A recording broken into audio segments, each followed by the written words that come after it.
Welcome to the Small Bites tonight. We're going to talk about one of my favorite emotions tonight, and that's going to be fear.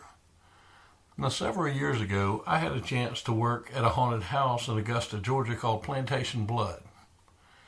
Now, as a people watcher, this is a great opportunity. This is like going from T-ball to the major leagues of people watching because, you learn so much just watching people at these things. Fear is a very primal emotion. It's one that you can't control what you do when you're afraid. You may say that you can, but you just can't do it. My job, I didn't work inside the house a lot. I worked outside mostly, working the crowd, getting them good and scared and cranked up before they went inside. And I guess you could say I was a horror fluffer, But what I would wear a pair of ratty blue jeans, and my shirt was the top of a gorilla costume, and the makeup was made from scratch. It took about 2 hours to put on. That's my commitment to fear. But it was beautiful. It was amazing makeup. The girl that did it did such a great job. Everything was from scratch. Nothing was commercial. And I would go out into the crowd, and I would just walk up behind people, and sometimes I would go, "Rah!" That would scare them. Sometimes I would just stand there until they would feel me standing there and just turn around and just have a fit. Now, I noticed there's several different reactions to fear. A lot of guys will tell you, when I get scared, I just punch. Yeah, that's bullshit. Maybe 1 out of 200 do, but not a lot. Most guys do one of two things. You scare them, boom, they're gone. You hear the scream about 5 seconds after they move so fast. And they move so fast they look like they have a tail, like a comet. But you never see them again. The girl might as well call it Uber ride home because her girlfriend has left her. You have some guys who go on ahead and they'll scream and they'll run about 10 feet and realize, oh shit, I've left her. And they'll turn around and, you didn't scare me. And they'll go back to the girl trying to act all cool, but they know they're just screwed for the night. Now, women, on the other hand, have several different reactions. One reaction, they'll jump and scream a little bit, and that's about it. Another type will just lock down. Just full body lock. They kind of look like Rain Man, just everything just stops.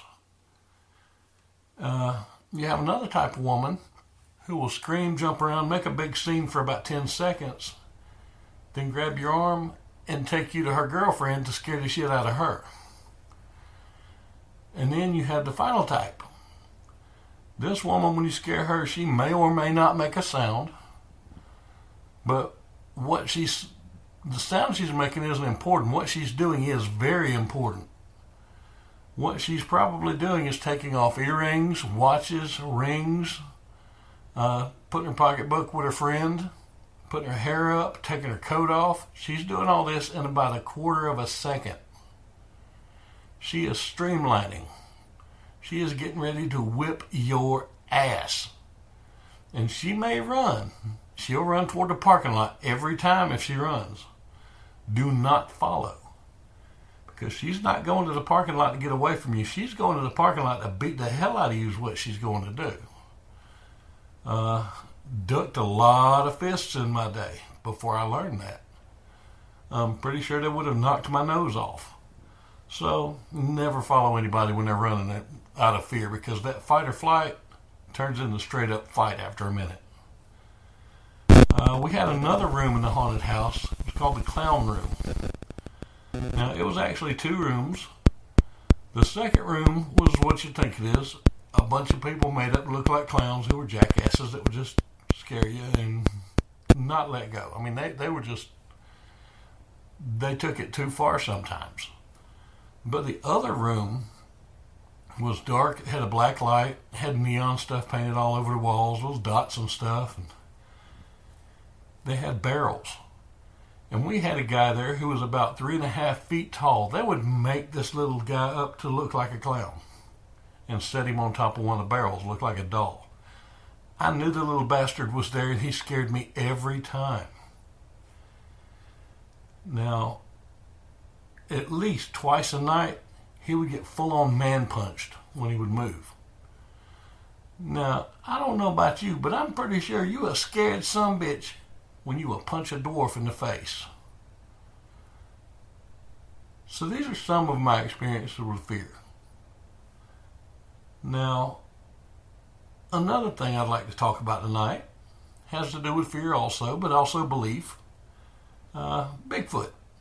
I love Bigfoot. I saw a show in 1976, yes, I am old as dirt, called Bigfoot, the Mysterious Monsters. And it was a documentary thing. It was on TV. It had Peter Graves on it. He had that 1970s hair and that serious voice. And it showed little video reenactments of people seeing Bigfoot and told about him and all. And that just excited me to think, okay, there's something out there we haven't discovered yet. And I know some people don't believe. That's cool. You know, but there are things in this world we just haven't found yet. There are places here that man has never set foot on. So we just don't know. What tickles me so much, though, is some of the people who believe just live it. Oh, man. They live Bigfoot. And some of the beliefs are just insane. You know, there's some people that say UFO sightings increase right before Bigfoot sightings. Apparently UFOs drop off big feet. Okay. I can dig that. I would not want to be probed. No, which I don't want to be probed anyway, but especially not by a Bigfoot. You have people who think that they're interdimensional beings who travel through wormholes, who can cloak themselves with invisibility and telepathically communicate with us. They call them the forest people. And that one tickles me a lot. It's a big ape if it's out there. And I still say if because I've not seen one. And guess what? I don't want to see one. Now, if it were in a zoo, cool. I'd probably pay to go see that. You know, I'm not a huge fan of zoos, but it is what it is. I would pay to go see a Bigfoot in a zoo. Out in the woods, no, I'm good. You know, you have people that go Bigfoot hunting. And I think that would be a lot of fun to do a podcast while doing an active Bigfoot hunt. You know, I think that would be a lot of fun. But you know, as Rodney Carrington said about snakes, I'm not going to go hunting one. I don't even like seeing them on accident. So I don't want to see one, but I believe it's out there. I believe in UFOs. I don't think that we're the only thing alive in all of these multiple universes that we've seen, and you know, just endless infinity. We can't be it. I mean, there's no way. You know, I know people who still have a VCR that still blinks 12 o'clock. You know, we've not mastered the VCR clock yet. We're not the smartest things in the galaxies. You know, do I believe in little green men that come here and kidnap people and, once again, probe their butt, send them on back down here? No, I don't. You know, do I believe that we are visited? Yeah, but I don't think that it's like exploration missions or anything like that. I think long ago there may have been one. Now we're just school field trips for little alien kids. You can hear the teacher. Now, if y'all look out your window, you'll see the humans. Yeah, see that blinking thing? Yeah, they're supposed to set that clock. You know, I'm surprised that they're not throwing us candy. You know, or little dog treats or something, just to try and feed us to watch us eat. But you know, there's got to be something out there. But if I were them, I would not come speak to us either. I would not share this technology. I mean, they can look at what we've done. Look at the internet.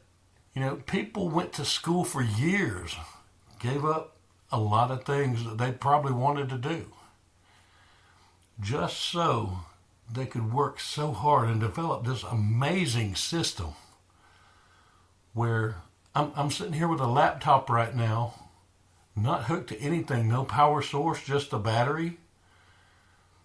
And I'm getting things from across the world. I have all the information that I want at my fingertips. And I watch cat videos. Really? So you got that. I wouldn't trust us with advanced technology either.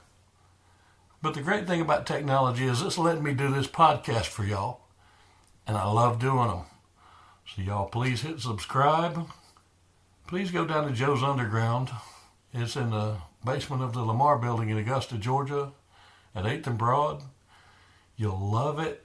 Great little club. Don't even want to call it a club. I call it a bar. They've got good live entertainment there. They have karaoke.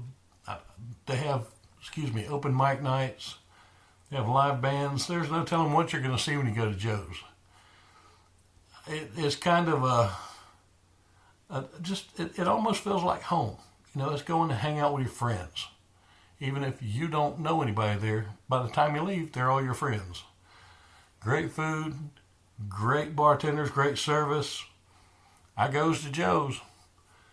Peace out, y'all. This has been the Small Bites. Hope you enjoyed it.